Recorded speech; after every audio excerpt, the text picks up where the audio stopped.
Welcome all to Shalala YouTube channel, where we say inspiration is our daily bread. Yeah. Today I'm blessed to have the wonderful, we call her Bobo, but I like calling her Rose Wambui. Yeah, right. Welcome. Thank you. You're an accountant. So how's accountancy? Well, probably just to correct you, Alright. yes, I have pursued accounts, but I was an accountant, yes, but I switched my career. So you aren't an accountant right now? I am in the finance yet, yes, but I'm not fully in the accounts part of it. Okay. Yeah, the reason being, I think I was in a hurry to make choices. So I'll start with a story. Alright. This is how my career journey began. Yes. Now I cleared Form 4, and I was wondering, so what am I supposed to do? I had a picture in mind that I want to see myself in a very beautiful official outfit with high heels, with a handbag, with a suit, as in I'm looking all official. That used to inspire me a lot. But then I was wondering, what kind of a course is this? I thought, could it be secretarial? What could it be? I couldn't get a picture. So in the midst of my confusion, my mom has always wanted me to be a nurse. So she told me, Wambui, you have to enroll for nursing. She took me to KMTC. I applied with 1,000 shillings, but I was so excited. I was not shortlisted for the interview to join the nursing course. So I was excited. So mom said, my mom didn't give up. So she decided, she took me to some interior nursing colleges in Yeri, I don't know, Narumoru, some places. All those places, they didn't work. And I was so excited because I knew I will not do nursing. I started wondering, so what am I supposed to do? I was not exposed to the careers that are being offered. I wasn't aware of the market. How is the market? I had not studied the market. I think I was just so naive when it came to career choices. So my mom saw her confused daughter, so she sent me to one of my aunties. So she told me, you go to speak to your auntie. She might advise you on what to do and what not to do. I went to my auntie. So one of her daughters was pursuing accounts. So the daughter told me, Wambui, why don't you just do accounts? You're going to be an auditor, you're going to have a lot of money, you'll be rich. So when I heard that, I decided immediately, I'm going to be an accountant. Number one, without even considering my likes, without considering what makes me happy, what would I do that would excite me? Because I believe in every career that you choose, you must love it so that when you get that job, that particular job, you're going to enjoy the job. I did not put all these things into consideration. So I just ran into it because I know I'll be an accountant and I'm going to get money. And I'm going to be rich, and also accounts, it's also a big name, you know. So immediately I enrolled. I went to CASNEB. I enrolled. I was registered. I registered for the exams. I went to school. I started doing accounts, but slowly by slowly I was like, this is too much. Like I could not take it up. But not because I did not. Maths or what? No, the course itself, and also what the teacher used to tell me I should be expecting to do. I'll be expected to do as an accountant.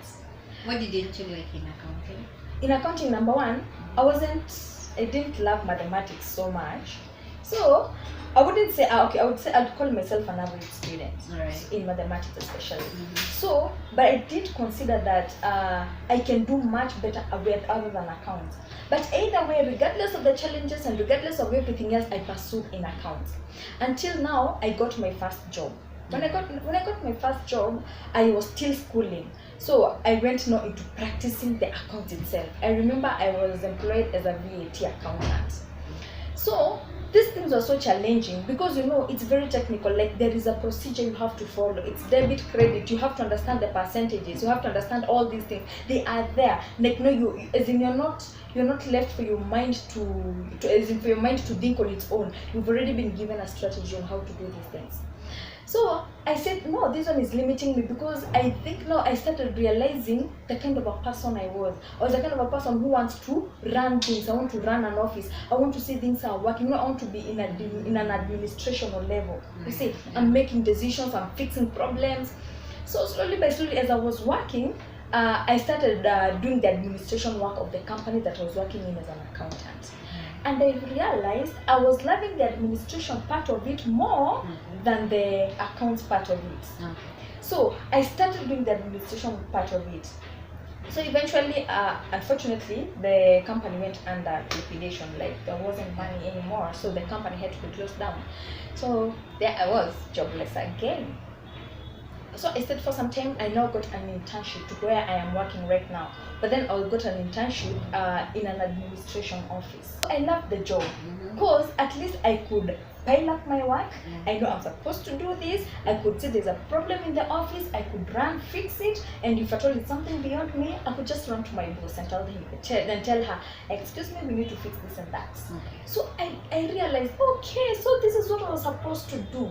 I was halfway in accounts, so I decided to drop it on the way. And then I took up a business management course because I realized I love this more. This is what you're currently doing? No, so currently, no, that was an internship. So I now got a permanent job in the finance department. So I found myself, I was doing a lot of administration work in finance. And I loved it so much. My boss saw my potential. So I'm currently now doing my bachelor's in business management, and I am loving it. And now even the jobs I'm trying to target, the high positions I'm trying to target, they are in administration. You never regret dropping? I can't even, actually I regret having done accounts. Okay, let's say this. Let's not regret because it helped you it did discover actually, your journey. Like it was a process. Like for example, I believe we all have different journeys. You did that for a reason. If you maybe didn't do the accounting, you wouldn't have realized I don't like this job. Exactly. So administration is my strength. Yes. That took a process. Like you had to go through it. I had to go through it, and at least I learned. Nice. And now at least I am able to come and tell you, whoever is listening to me. True. First, find out who you are. Nice. Get to understand what you love. Get to understand what drives you. Get to understand what makes you happy. And whenever you're making a choice, you've just done your Form 4, or you're in high school, you'll be out of Form 4 one day, and you're going to make a choice. Please make the right choice. Do not be influenced. Do not be in a hurry. Do not do this because your friend did it. But just try to find out, who are you? What do you love doing? And once you do it, you're not going to waste time. Thank God I wasted my time so that I can come and tell you. True. Don't waste your time. The meaning of life is to find your gift. And the purpose of life is to give it away. The fact that you found that your gift is in administration, the managerial functions, you can be able to put ideas on table, direct people. Now you found your meaning. And definitely maybe you don't have one gift, you have several gifts. God wants us to pay his talents, give them away. That is now how you fulfill your purpose. You've known it's administration, give it to other people. Like give it to the company, your skill. I know you to be a Christian, we serve in the same church. I love it that you serve with a full heart.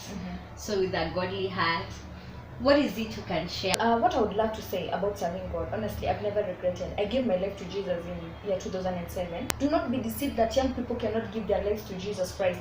Just you're supposed to come to Christ when you are as young as you are, so that you can serve God with all the strength that you have right now. It will never be in vain, and you will never be ashamed for trusting in the Lord, and you'll never be put to shame for trusting in the Lord. So I just want to encourage every single person outside there. I'm pretty, I'm a young girl, but then Jesus Christ has made me to be who I really am today. Finally, about family. You've been raised by a single parent. Your mom. What encouragement can you give? Okay, my dad wasn't dead, but then they just divorced with my mom because they had disagreements and stuff. I felt a gap inside of me. I was missing my dad. Me being a girl, I needed that male figure in my life. But then as I grew up, I think I grew up into it. I got used to it. But then the time I normally feel the need of a dad, it's now that I'm now a full grown-up woman. Unfortunately, he passed on in 2013. It was very, very painful for me because I loved my dad. The challenges have been there, but then we decided to give our mom 100% support. So my prayer is that now, after the challenge I went through, I made a prayer to God that God, I wouldn't want my kids to grow up without a dad, because I know how it feels to grow up without a dad. If you've been raised up by a single mom, please always make sure you support your mom 100%, and also pray to God that you won't have to bring up your family as a single parent. But then the grace of God has always been sufficient. Yeah, true. Yeah, the grace of God is always sufficient. Thank you so much, Wambui. Bobo. I'm grateful for coming to grace my interview session. And may God always be with you, keep you, and bless you entirely. Thank you also, CDI Gadgets, for granting me the space to come and do this interview session. I'm so blessed.